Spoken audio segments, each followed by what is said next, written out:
काय परिस्थिती आमची बघा. आम्ही बाकी काही सोडायला तयार नाही. रागावणं सोडत नाही, काम विकार सोडत नाही, खोटं बोलणं सोडत नाही. कामन छोडा क्रोधन छोड़ा, सत्य वचन क्यों छोड़ दिया, नाम जपन क्यों छोड़ दिया, नाम जपन क्यों छोड़ दिया, नाम जपन क्यों छोड़ दिया, नाम जपन क्यों छोड़ दिया. बाकी सगळं सोडत नाही आम्ही, पण नाम घेणं भगवंतांचं सोडतो, जे की अत्यंत सोपं आहे, साच आहे, खरं आहे, बरं आहे. आम्हाला बंधनातनं मुक्त करणारं नाम आहे. येणे तुटती बंधने उभय लोकी कीर्ती जेणे. आम्हाला अनेक प्रकारच्या बंधनांनी असं बांधून ठेवलंय ना. संसार म्हटलं की दुःखदायक आहे आणि आमच्या तक्रारी मग संपत नाहीत. का हो? भगवंताचं नाम घ्या, थोडंसं नामसाधनेत राहूया, सगळ्या चिंता मिटतील. कारण सगळी सुख या एका नामामुळे प्राप्त होतात. तुकोबारायांनी सांगितलं, सगळ्या सुखाची प्राप्ती एका भगवन नामाने प्राप्त होते. म्हणून माऊली सांगतात, तरी झडझडोनी महिला निग ये भक्तीची वाटे लाग, तई पाविसी अव्यंग निजधाम माझे. मला प्राप्त करायचं असेल ना तर माझ्या नाम चिंतनात राहा, सगळी सुख प्राप्त होतील. पण आम्ही नको त्याला पकडतोय आणि पाहिजे त्याला सोडून देतोय. एका राजाने एक माकड पाळलं होतं बरं का. आपण जागे आहेत ना सगळे. माकड पाळलं. पंचतंत्र नावाच्या कथा असायच्या पूर्वीच्या काळात. मी म्हटलं ना, आता त्या गोष्टी सुद्धा नाहीत. कधीतरी आपल्या पोरांना श्यामची आई द्यावं वाचायला. अहो, ज्या मनाला घाण लागू नये असा विचार आईनी प्रत्येक वेळी आपल्या लेकराला शिकवला होता. साने गुरुजी सांगतात ना आठवण श्यामच्या आईमध्ये, आंघोळ करून मी आलो आणि माझ्या पायाला घाण लागू नये म्हणून आईला सांगितलं, आई तुझा ओचा, तुझा पदर पसर, माझ्या पायाला घाण लागेल, माती लागेल. आईनी सांगावं, श्याम पायाला घाण लागू नये म्हणून जेवढा जपतोस ना तेवढा मनाला घाण लागू नये म्हणून जप हो. आणि आता सध्या आमची परिस्थिती अशी आहे की आमची मनं इतकी नष्ट, भ्रष्ट आणि कुलिष्ठ झाली आहेत. सगळीकडे धावतात पण इथं येत नाही, इथं येत नाही. 3-4 दिवसापूर्वीचा प्रसंग बदलापूरचा, की ज्यांनी सगळं महाराष्ट्र हादरलंय. पुण्यामध्ये पडसाद उमटलेत. इतक्या विकृत अवस्थेला मानसिकता जाऊ शकते याचं एकमेव कारण आहे की आयुष्याला संस्कारांचा स्पर्शच नाही. धर्म देश देव या प्रतीचं काहीच सद्भावना नाही. म्हणून घराघरामध्ये संतांचं वाङ्मय असणं किती गरजेचं आहे, थोडासा विचार करूया आपण. नको त्या गोष्टींच्या आहारी आम्ही जातो ना. आमच्या तरुण बांधवांना बऱ्याचदा असं वाटतं, मी सांगते की आम्ही रस्त्याने गाडी प्रचंड मोठ्या प्रमाणात रेस करतात आमची पोरं. त्यांना असं वाटतं मी खूप डॅशिंग किंवा हिरो वगैरे दिसतो, हँडसम दिसतो.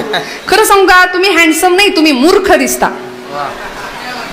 कारण 9 महिने 9 मास पोटामध्ये तुम्हाला वाढवायचं, सांभाळायचं, 25 वर्षापर्यंत मोठं करायचं आणि एका सेकंदात होत्याचं नव्हतं होऊन तुम्ही तुमच्या आईवडिलांसमोर येता. किती काळजाला पीळ पडत असेल एका मातेच्या. मी माझ्या तरुण भावंडांना नेहमीच सांगते की अरे, तुम्हाला जर जिगर तुमची दाखवायचीच आहे ना, तुम्हाला तुमचा धाडस आणि काही तो डॅशिंगपणा दाखवायचाच आहे ना, तर ऑलिम्पिकमध्ये जा, तिथे भालाफेक करा. आमची मनू भाकर यंदाची कुस्तीपटू विजेती सगळं श्रेय भगवद्गीतेला देते. ती म्हणते भगवद्गीतेमुळे मला विजय मिळाला आणि सगळी मिळालेली मेडल मी भगवद्गीतेला अर्पण करते. विठ्ठल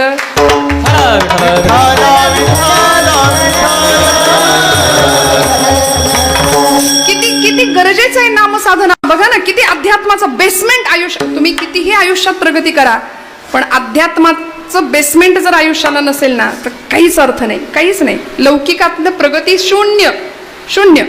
मी दृष्टांत सांगत होते. एका राजाने माकड पाळलं. पंचतंत्र नावाच्या कथेमधली आलेली कथा आहे जुनी. त्या राजाने माकड पाळलं आणि त्याची परीक्षा घ्यायला तो जंगलात गेला. प्रधान होता आणि एका झाडाच्या ढोलीमध्ये, छोटसा असं झाडाच्या ढोलीमध्ये एक मुठभर फुटाणे टाकले. चणे, फुटाणे, हरभरे आपल्याला माहिती आहे. ते माकड धावत गेलं आणि त्यांनी डोलीत हात घातला आणि ते फुटाणे मूठ भरून हातात पकडले, घेतले. आता तो डोलीचा आकार लहान होता. झालं असं की मूठ भरल्यामुळे, फुटाण्यांनी आकार वाढल्यामुळे तो डोलीतनं बाहेर यायला तयार नाही हात. तो खूप धडपड करत होता पण हात काही केल्या बाहेर येईना. बरं, मूठ सोडावी तर फुटाणे जातील, सोडायला तयार नाही. येणे तुटती बंधने. आम्ही सोडणं शिकलो पाहिजे, सोटायला तयार नाही. प्रपंच सुटतो का हो आम्हाला? मला खरं सांगा, प्रपंचात सुख आहे का? नाही म्हणताय, तरी सुद्धा सुटतो का? नाही.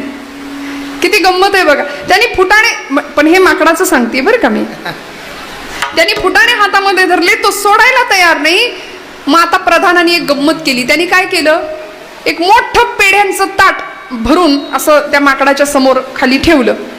ते माकड पेढ्यांकडे बघतंय, म्हणजे त्याला पेढे पण पाहिजेत, पण फुटाणे सोडायचे नाहीत. साधी गोष्ट होती, फुटाणे सुटले, हात बाहेर निघाला, पेढे मिळतील. पेढे पण पाहिजेत, पण फुटाणे सोडू शकत नाही, किंवा ती वृत्ती नाही. मला सांगायचं हेच की आम्ही अत्यंत श्रेष्ठ प्रतीचं सुख नाकारायला तयार आहे शूद्र असलेल्या प्रापंचिक सुखासाठी. विठ्ठल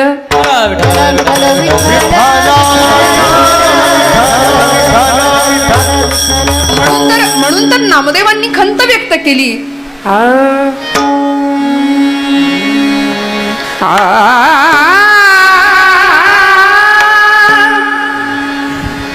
अमृताहुनी गोड, अमृताहुनी गोड नाम तुझे देवा, नाम तुझे देवा. अमृताहुनी गोड नाम तुझे देवा, नाम तुझे देवा. अमृताहुनी गोड नाम तुझे देवा, नाम तुझे देवा. अमृताहुनी गोड नाम तुझे देवा, नाम तुझे देवा. मन माझे केशवा, मन माझे केशवा, कावाना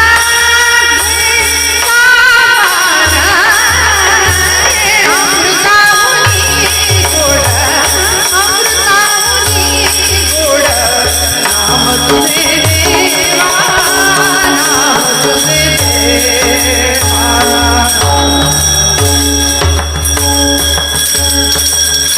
मन माझे केशवा काबा न घे. बाबा रे, माझं मन इतकं नष्टभ्रष्ट कुलिष्ट झालंय, सगळीकडे धावतंय, पण माझं मन तुझं नाम घ्यायला तयार नाही. ते अमृतापेक्षाही गोड आहे. सर्व सुख आम्ही नाकारतो आणि बंधनामध्ये अडकतो, पण भगवंताच्या नामात अशी ताकद आहे. येणे तुटती बंधने, उभय लोकी कीर्ती जेणे. नामधारक कीर्ती पदाला प्राप्त होतो, कीर्ती पावतो. तुकोबरायांचं म्हणणं आहे. असं सत्य असलेलं, साच असलेलं, बरं असलेलं, खरं असलेलं नाम तुमच्या माझ्या मुखात अखंड आलं पाहिजे. पण बऱ्याचदा प्रपंचाने इतक्या तक्रारी दिल्यात ना आम्हाला, की अध्यात्म आम्हाला मिळालेल्या आनंदामध्ये सुद्धा तृप्त आणि समाधानी राहण्याची वृत्ती शिकवतं. फार तक्रारी असतात की नाही आमच्या जीवनाकडून, फार, याच्यात काही नाही, त्याच्यात काही नाही, हे बरं नाही, ते बरं नाही, काही खरं नाही, जीवनात रामच नाही म्हणाले. मग आम्ही तर जगतोय, सगळी धडपड करतोय, सकाळी उठल्यापासून रात्री झोपेपर्यंत धडपड तर चाललीये. कशा करता चाललीये? ज्या सुखा करता चाललीये ते सुख काही केल्या मिळायला तयार नाही. जे मिळतंय असं वाटतंय ते टिकत नाही. मग करायचं काय? मला असं वाटतं कधीतरी नकार ज्याच्या आयुष्यामध्ये ठासून भरलाय ना, त्यांनी लवकर उठायचं. रोज रोज लवकर उठावं. एखाद दिवशी तरी उठून बघूया.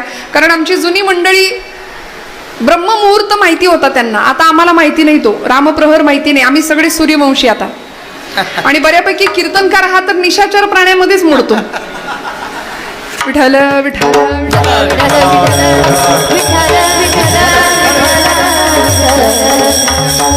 उठावं, कधीतरी लवकर उठावं आणि मस्तपैकी जॉगिंग, वॉकिंग, ट्रेक असं मस्त जावं.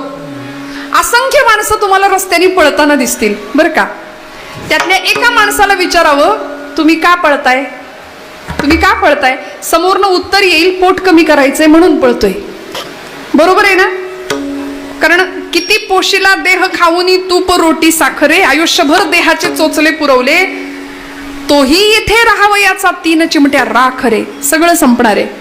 पण आम्ही हे सगळं प्राप्त करायला इतके धावतो, उत्तर येईल समोरनं, म्हणले बाळा पोट कमी करायचंय म्हणून पळतोय. माझं वाक्य लक्ष देऊ नाही का? या जगातली निम्म्यापेक्षा जास्त माणसं पोट कमी कसं करायचं म्हणून पळतायत, आणि निम्म्यापेक्षा जास्त माणसं तेच पोट कसं भरायचं या विवंचनेत पळतायत. विठ्ठल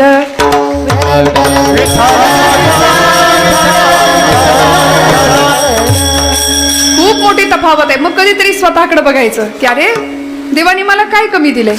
मग त्यांनी दिलेल्या जीवनाची कृतज्ञता म्हणून तरी त्याचं नाम घेऊया. सत्य साच खरे नाम विठोबाचे बरे, येणे तुटती बंधने उभयलोकी कीर्ती जेणे. तिथून थेट एखाद्या मंदिरात जा. मंदिरामध्ये मंदिराच्या बाहेर 4-2 भिकारी दिसतात आपल्याला, भीक मागत असतात. तिथून देवळाकडे अगदी देवापर्यंत जायचं.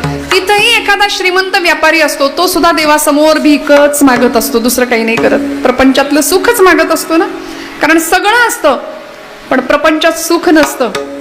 पण असा आनंद नामाच्या साध्यात माध्यमातून प्राप्त व्हावा हे संतांना कळलं होतं, म्हणून सुद्धा झोपडीत सुद्धा सुख प्राप्त होत होतं बरं का. राजास जी महाली सौख्ये कधी मिळाली, ती सर्व प्राप्त झाली या झोपडीत माझ्या. राजास जी महाली ती सर्व राजास सगळं असतं घरामध्ये. सध्या सगळं अटॅचचा जमाना आहे. टॉयलेट बाथरूम अटॅच पाहिजे, सगळ्या रूम अटॅच पाहिजेत, पण माणसं डिटॅच झाली आहेत एकमेकांपासून, लांब जातात आहे. मग समाधानाची श्रीमंती जर प्राप्त व्हायची असेल तर सदा नाम घोष करू हरिकथा, तेणे सदा चित्ता समाधान. लाभ काय? येणे तुटती बंधने. अहो, हिंदवी स्वराज्य संस्थापक छत्रपती शिवप्रभू सगळं होतं. कष्टानं निर्माण केलेलं स्वराज्य होतं, आईच्या मार्गदर्शनाखाली निर्माण केलेलं स्वराज्य होतं. 32 मण सोन्याच्या सिंहासनावर बसले, पण तरी सुद्धा जगदंब जगदंब अखंड नामस्मरण असायचं. अधिष्ठान होतं याच भोलेनाथांचं. आपण ज्यांना खांडेश्वर म्हणून आपण समोर अधिष्ठान ठेवले, हेच भोलेनाथ यांच्या समोरच शपथ घेतली होती स्वराज्याची. धारोषण रक्ताचा अभिषेक केला होता आणि त्याच शंभू महादेवाला सांगितलं होतं की तुझ्या नशिबात विष प्राशन करणं आलं. समुद्र मंथनातून निघालेलं विष तू प्राशन केलं, सगळ्यांना संजीवन दिलंस. आता आम्ही सुद्धा विष प्राशन करणार आहे, देवा ताकद दे. म्हणून सैन्याचा जागर सुद्धा हर हर महादेव हाच ठरला की नाही. प्रार्थना करावी आई जगदंबेला, प्रार्थना करावी शंभू महादेवाला. 150 मावळ्यांचं रक्त ज्यावेळी पिंडीवर सांडतं त्यावेळी छत्रपती शिवप्रभू शंभू महादेवाला सांगतात, हा पहिला आणि शेवटचा आमच्या रक्ताचा अभिषेक, इथून पुढे शत्रूचं रक्त तुझ्यावर सांडेल. विठ्ठल विठ्ठल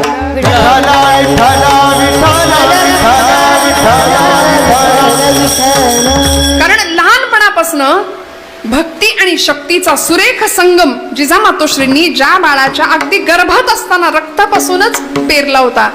इथे आमची अडचण होते की गर्भसंस्कार आईने लहानपणापासूनच, जर गर्भापासूनच नामसाधना, अध्यात्म साधना, उत्तम वाङ्मय हे सगळं जर मुलांच्या मनामध्ये पेरलं, रुजवलं, तर मला सांगा आयुष्यामध्ये नकार येणार नाही. ज्याला आपण मराठीत फ्रस्ट्रेशन म्हणतो ते फ्रस्ट्रेशन येणार नाही. सगळी वस्त्र चढवून बसलोय आम्ही अंगावरती, अहंकाराची, मद मोह माया मत्सराची. एक लेकूरवाळी स्त्री बर का, 6 महिन्याचं बाळ होतं तिचं, 6 महिन्याचं. आता श्रावणी सोमवार नैवेद्य करायचा खांडेश्वराला म्हणून तिने छान म्हटली आता सोहळ्यात स्वयंपाक करते. लेकराला झोपवलं, 6 महिन्याचं बाळ होतं, पाळण्यात त्याला टाकलं आणि आली स्वयंपाकाला. 15 मिनिटात ते कार्ट उठलं. आता हा घराघरातला अनुभव आहे. 15 मिनिटात ते बाळ उठलं आणि रडत रडत रडत उमऱ्यापर्यंत आलं. मग आता त्याला घ्यायचं कसं? कारण आता स्वयंपाकाला सुरुवात केली, सोहळ्यातला स्वयंपाक आहे, त्याला नको घ्यायला म्हणून तशीच त्याला रडत ठेवली. पण शेजारीण आली, सख्खी होती म्हणून आली. सख्खी शेजारीण असली तरच येते बरं का अशा वेळी. ती आली आणि तिने त्या बाळाला उचलून घेतलं. अगं म्हणली कार्ट बाळ कधीच रडतंय तुझं, त्याला घे तरी. ती म्हणाली नको आता रडू दे, आत्ता झोपवलं होतं 15 मिनिटात, मला वाटलं आता 2 तासात स्वयंपाक माझा होईल आणि त्याला घेईन, पण आता करू काय, मी स्वयंपाकाला सुरुवात केली, रडू दे. नाही म्हणाली थांब, सोहळ्यात स्वयंपाक चालू आहे ना, मी तुझी अडचण सोडवते. म्हणून ती जी शेजारीण होती तिने त्या बाळाला सगळी त्याची कपडे काढली, म्हणजे खऱ्या अर्थाने त्याला सोहळा केला बरं का. आणि आईकडं ते बाळ धावत गेलं, आईने त्याला पटकन उचलून घेतलं.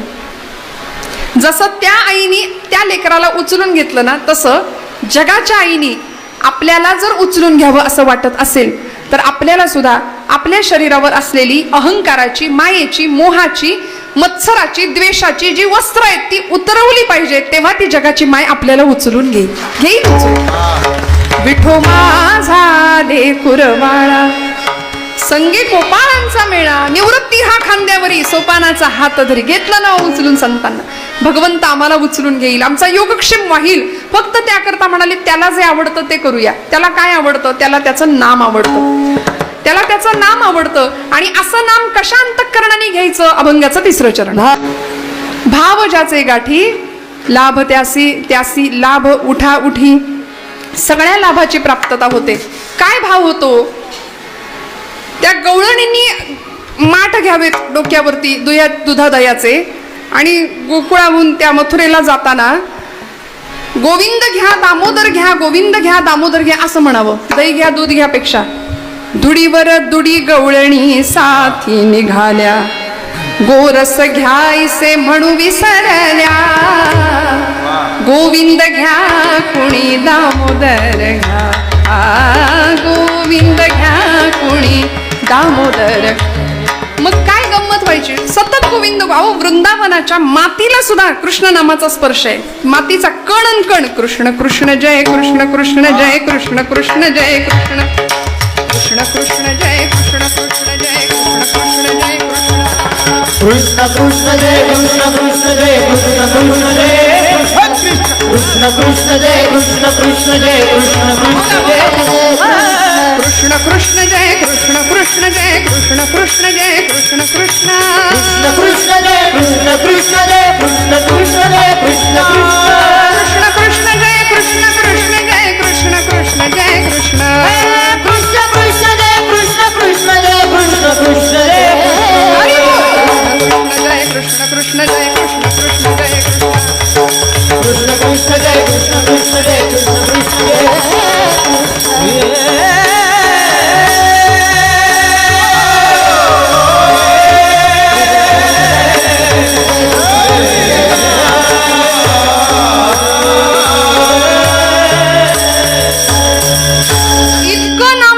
इतकं नाम घ्यावं गोकुळच्या मातीला सुद्धा कृष्ण नामाचा स्पर्श असं वर्णन केले अर्जुनाच्या रोमारोमातून त्याच्या केसातनं कृष्ण नामाचा ध्वनी ऐकायला यायचा इतकं नाम आमच्या चोखोबरायांच्या अस्थी हाड सुद्धा विठ्ठल विठ्ठल बोलत होती म्हणून तर समाधी बांधताना नामदेव महाराज म्हणले जी अस्थी विठ्ठल बोलेल ना ती उचलून आणा आमच्या जनाबाईच्या शेण्या सुद्धा विठ्ठल विठ्ठल म्हणायला लागल्या जनाबाईचं जातं सुद्धा विठ्ठल विठ्ठल बोलायला लागलं असा नामाचा प्रताप नामाचा महिमा त्या गवळणींनी कधीतरी गोविंदाला भगवंताला प्रश्न पडायचा की या गवळणींना जर कोणी म्हणालं की 1 किलो गोविंद दे बाई 1 किलो दामोदर दे तर या काय करतील बिचाऱ्या असा देवाला प्रश्न पडावा म्हणून देवानी वर्णन आहे दूध रूपानी अवतार घ्यावा क्षीरावतार असं म्हटलंय त्याला क्षीर म्हणजे दूध दुडी या माझारी कान्हा झाला भारी त्या घटामध्ये भगवंत दूध रूपाने स्थित व्हायचा गोरस ओसंडोनी सांडे बाहेरी गोविंद घ्या कोणी दामोदर घ्या गोविंद घ्या कोणी दामोदर मग एखाद्या गवळणीला विचारावं बाई ग काय केलंस नेमकं काय तू गोविंद आपलासा केला अगं तू म्हणलीस की गोविंदा एक पाय नाचिव रे बाबा तर तुझ्या त्या बोलण्यासाठी घोडभर ताकासाठी लोण्याच्या गोळ्यासाठी तो अनंत कोट ब्रह्मांडाचा नायक एका पायावर नाचून दाखवतो त्रिभंगी देहुडा वाजवित वेणू गोपिका रमणू स्वामी माझा नाचायला तयार होतो काय केलंस असं ती गवळण उत्तर देते कुणी म्हणे ही असेल चोरी कुणा वाटते असे उधारी मी केलं काय जन्मभरीच्या श्वासाई तुके मोजियले हरिनाम मोजियले हरिनाम विकत घेतला शा बाई मी विकत घेतला शा बाई मी विकत घेतला काय केलं जन्मभरीच्या श्वासा इतकं मोजियले हरिनाम इतकं नाम घेतलं सोहम श्वास घेतानाचा सूर सो आणि सोडताना हम प्रत्येक श्वासाला त्याला आठवलं परिणामी वेडा झाला भगवंत अशा गवळणींकरता रडायचा भगवंत अशा गवळणींकरता का कारण त्याला प्रिय असलेलं नाम गवळणी घेत होत्या विठोबा रखुमाई जय जय विठोबा जय जय विठोबा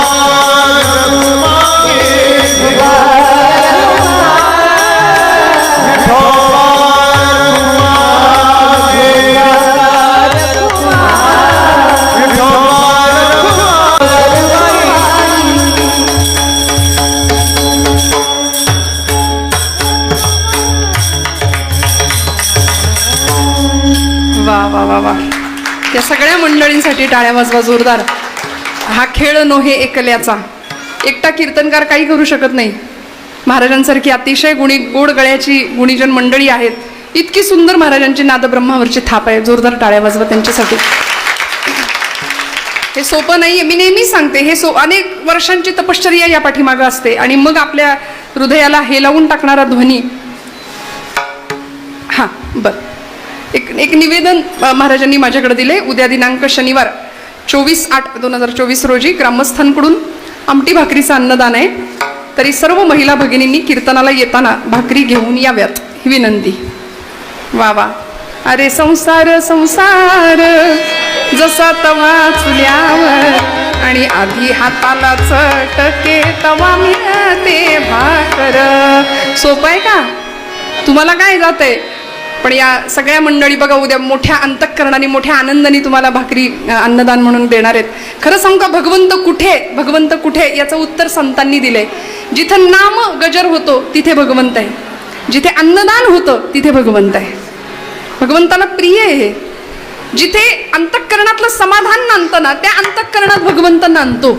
जिथे षड्विकारांना थारा नसतो तिथे भगवंत स्थिरावतो. तिथे भगवंत येतो. अंतःकरणाची शुद्धता जिथं असते तिथे भगवंत असतो. त्यामुळे असं नाम तुमच्या माझ्या मुखात यावं. गवळणींनी, मी सांगत होते, गवळणींनी ते नाम घेतलं. सत्य साच खरे नाम विठोबाचे बरे, येणे तुटती बंधने उभय लोकी कीर्ती जेणे.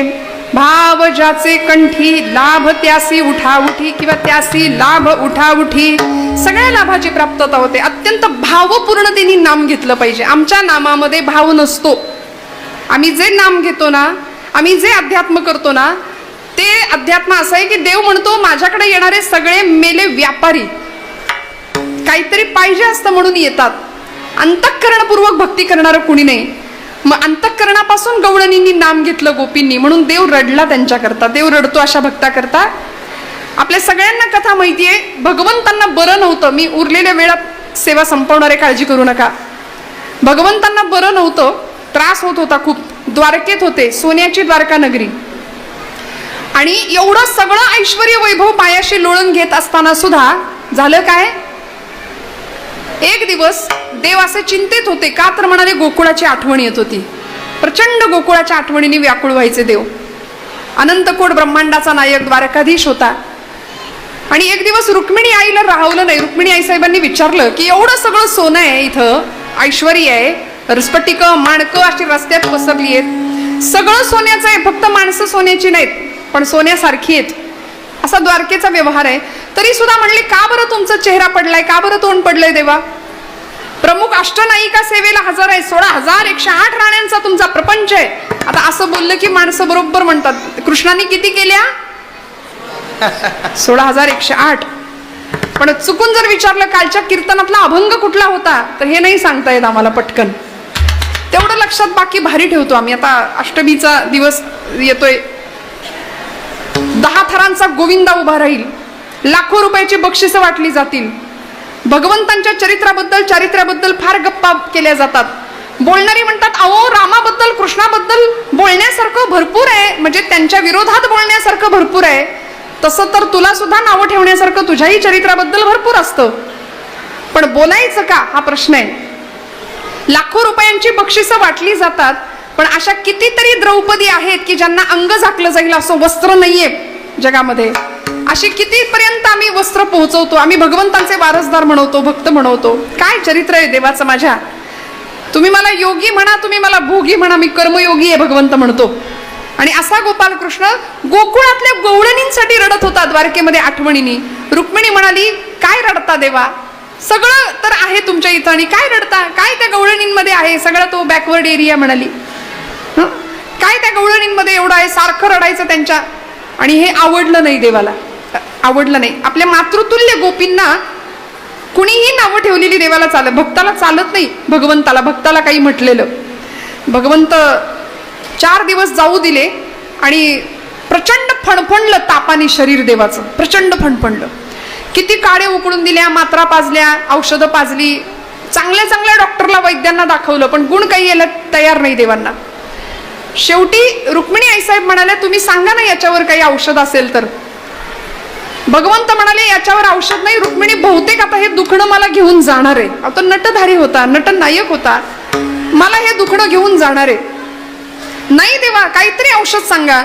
नाही म्हणाले रुक्मिणी, मी याच्यात आता संपणार. आणि असं करता करता झालं असं, एवढा विक्षेप काय खरं संपवायचंय का?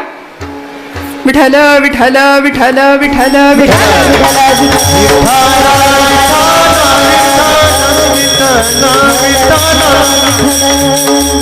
माझा एवढा दृष्टांत संपला की मी संपवणार आहे कीर्तन, काळजी करू नका. विठ्ठल विठ्ठल विठ्ठल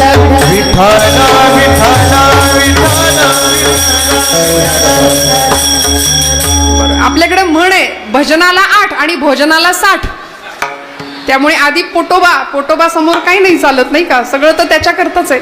असो, माझा दृष्टांत पूर्ण करते मी पटकन. झालं असं की या सगळ्या गवळणी भगवंतांची आठवण काढतायत, रडतायत. भगवंत इकडे रडतायत. भगवंत म्हणाली, ज्या व्यक्तीचं माझ्यावर खरं प्रेम आहे त्या व्यक्तीच्या पायाची धूळ माझ्या अंगाला लावली की माझा रोग बरा होणार आहे. ज्या व्यक्तीची खरी भक्ती आहे त्या व्यक्तीच्या पायाची धूळ माझ्या अंगाला लावायची, माझा ताप संपणार आहे. देवर्षी नारदांना पाठवलं. आणि नारद म्हणजे साधं सुधं काम नव्हतं. नरस्य धर्मो नारहा तद्ददाति इति नारद. आमच्या गादीचे मालक आहेत ते.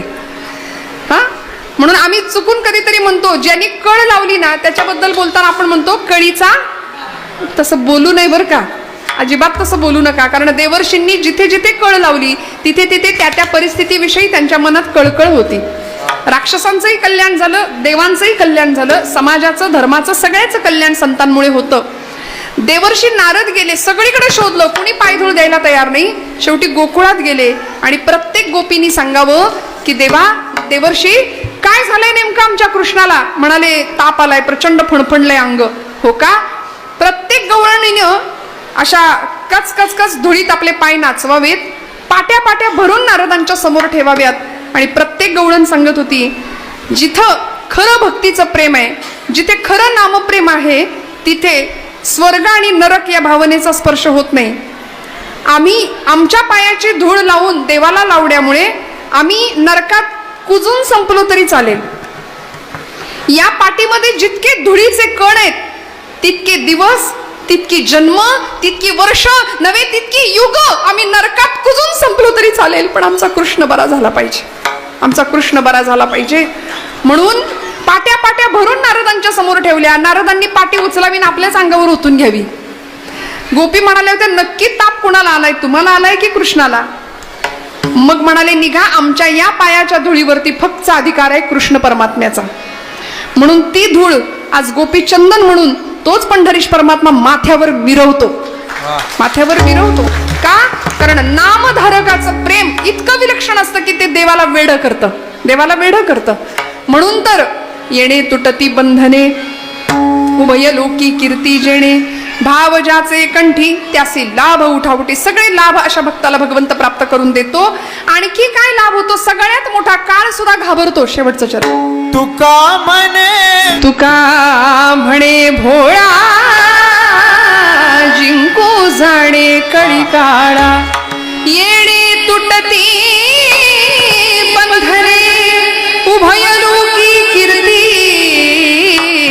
जेणे.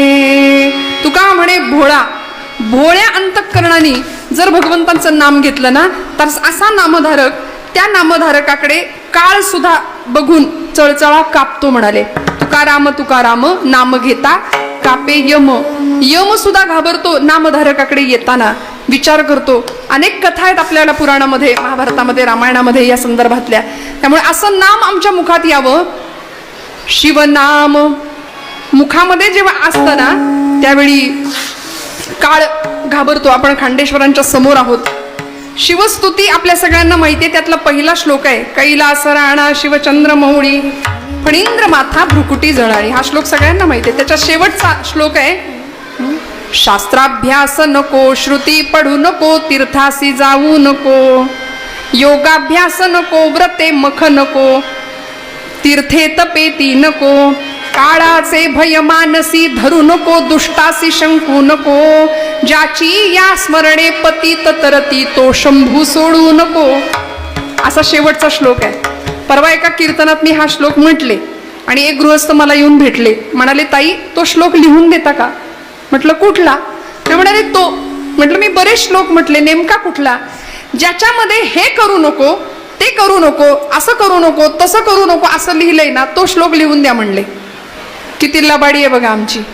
हे केलं नाही तरी चालतंय. अहो सगळं खरं, पण सांगितलंय काय? शास्त्राभ्यास नको, श्रुती पडू नको, तीर्थासी जाऊ नको, काहीच नाही केलं तरी चालेल, पण त्याची या स्मरणे पतित तरती तो शंभू सोडू नको. ज्ञानेश्वर ज्ञानराज माऊली ज्ञानेश्वर माऊली ज्ञानराज ज्ञानराज माऊली तुकाराम.